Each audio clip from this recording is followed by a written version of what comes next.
Hey my friends, what's going on? Welcome back to Air Power. Please like and subscribe to the channel. Thank you for all your support, all my subs out there. You guys rock. You guys see this guy up here. Any of you, holler at me. So we had I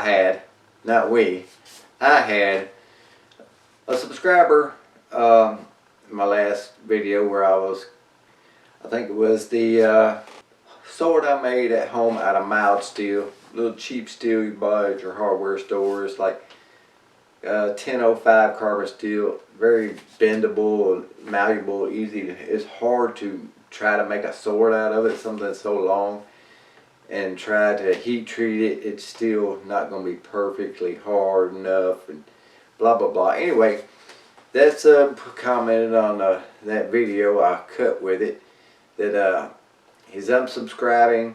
He doesn't like all my katana content. So I figured, man, what best to do than do some more katana content, because that's how we roll. You don't like it? Hit the unsubscribe button like he did. Holla at you. So first we're going to take this one I made, the homemade one, out of the mild steel flat bar. It's sharp. It cut. I've cut tree branches with it. I just shot this on the video. And actually from here down is dull.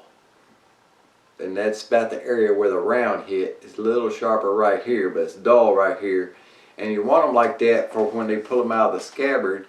You kind of, here, let me get one that's in the saya here. When you grab them and you pop them out of the saya, they actually say use your thumb, and it's kind of supposed to be dull in there, so you don't cut your thumb. But I really don't like doing that. I like grabbing way up here and just giving it a little squeeze. And did you hear that? It popped loose like that. Instead of sticking your thumb up here where the blade's at, because if you're in a battle and you're in a hurry and you do that right there and just yank this thing out of here, that blade's going to end up cutting you sooner or later. So I like grabbing right there and just giving that little squeeze there, and it pops right up and up out of there. But anyway, yeah, you guys don't like this? Unsub.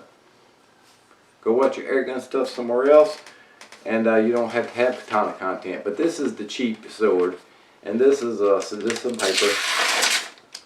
I mean, this thing, for a cheap sword, it's I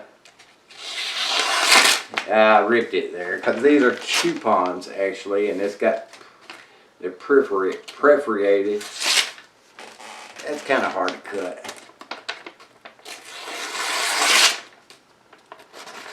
You can see it's sharp.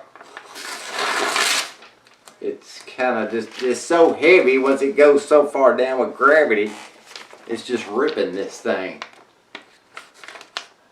Because this blade here is heavy, but it's cutting. You guys get the idea, right? It is sharp. But yeah, it's sharp, and I'm gonna have paper all in this floor. Next, the Ronin katana. Did you see me cut with? The very first katana that I bought was on the channel. Let me not throw the side just in the floor. You've seen it cut a lot of stuff. I do run these over stones every once in a while. Much sharper than the homemade one, without a doubt.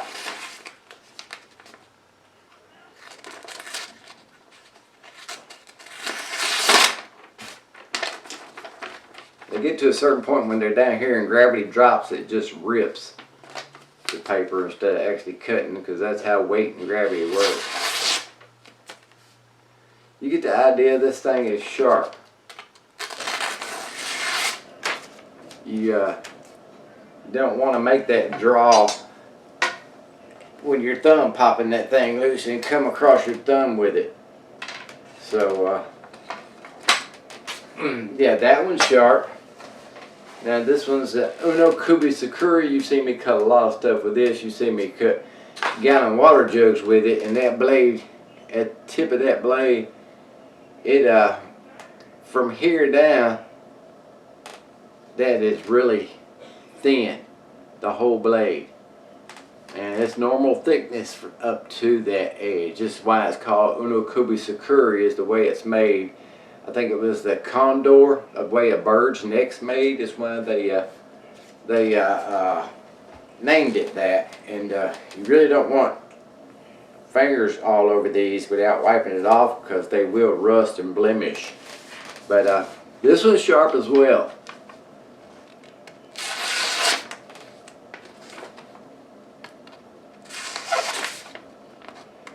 It's really hard to do this.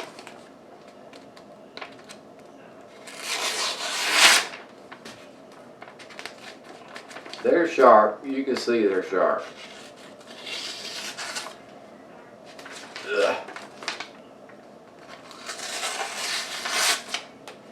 Now none of them is quite as sharp as that Ronin katana.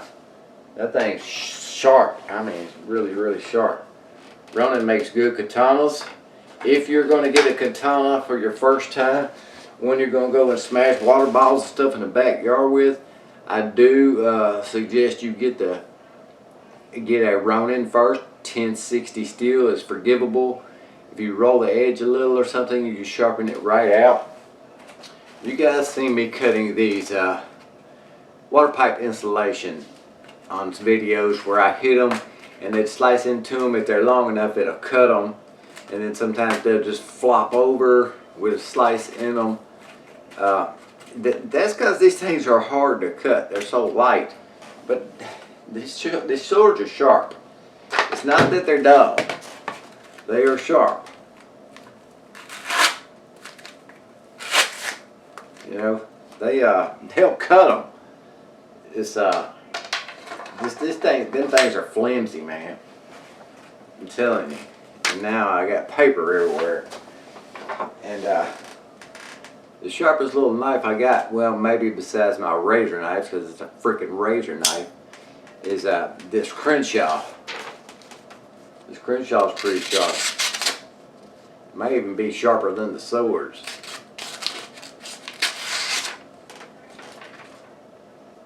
So yeah, I love Crenshaw. I'm going to try to get more Crenshaw knives. And you know, without a doubt, that a freaking razor, this is the old Milwaukee. Razor knives are sharp, duh. Anyway, alright guys, I just want to share that content some more with some katanas, so more subscribers that don't like what they don't like and want me to do what they want me to do, so they can unsub and go elsewheres. So, with all that being said and all that being done, I want to thank those of you who do support the channel and do like whatever we do on here. Thank you. And this cheap sword is just cheap homemade sword. It won't even cut this no more. There we go. Still kind of ripping through it. That's what you get for trying to make something out of mild steel. I'll try to make a better one out of better steel once I get a better forge that I can get a lot hotter and get a anvil set up and blacksmithing stuff. Alright guys? Alright. Till the next time, Air Power is out.